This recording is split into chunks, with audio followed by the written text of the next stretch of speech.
Hola, soy María y soy artista textil, la persona que está al frente de Malatrama, mi marca. Bajo este nombre creo piezas decorativas únicas tejidas totalmente a mano con materiales naturales. Mi especialidad es el tejido de tapices en alto lizo, pero también trabajo otras disciplinas como el tejido en bajo lizo y los tintes naturales. Malatrama me permite expresar mi pasión por el mundo textil reconociendo el valor del trabajo artesanal y las obras hechas a mano. A través de mis tapices intento mantener viva esta técnica tradicional y tan antigua como es el tejido en telar.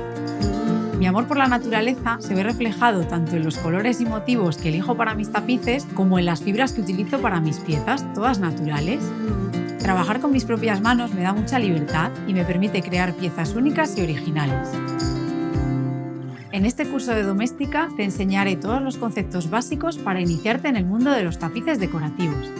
Como proyecto final, realizarás un tapiz decorativo con un diseño construido a partir de formas geométricas básicas.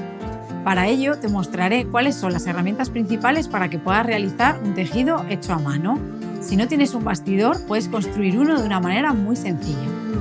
Luego, montaremos la urdimbre sobre el bastidor y te iré explicando algunos de los ligamentos básicos en el tejido en telar. Después nos adentraremos en el diseño del tapiz.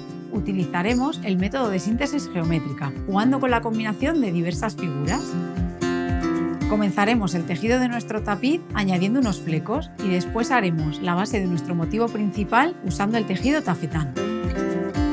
Continuaremos con las líneas diagonales que componen los rombos del jarrón. Y por último, crearemos las figuras circulares con volumen para las flores. También veremos cómo rematar todos los hilos que quedan sueltos y cómo incorporar un soporte a la pieza final. Al finalizar el curso serás capaz de crear tapices decorativos con motivos geométricos y distintos tipos de tejidos y texturas. Para realizar este curso no se requieren conocimientos previos ya que partiremos desde cero. Solo necesitarás un bastidor para tejer, lana, hilo de algodón, agujas laneras, un peine, material de papelería, una tira de cartón y un listón de madera para colgar la pieza una vez terminada. Experimenta la sensación de crear un tejido único con tus propias manos.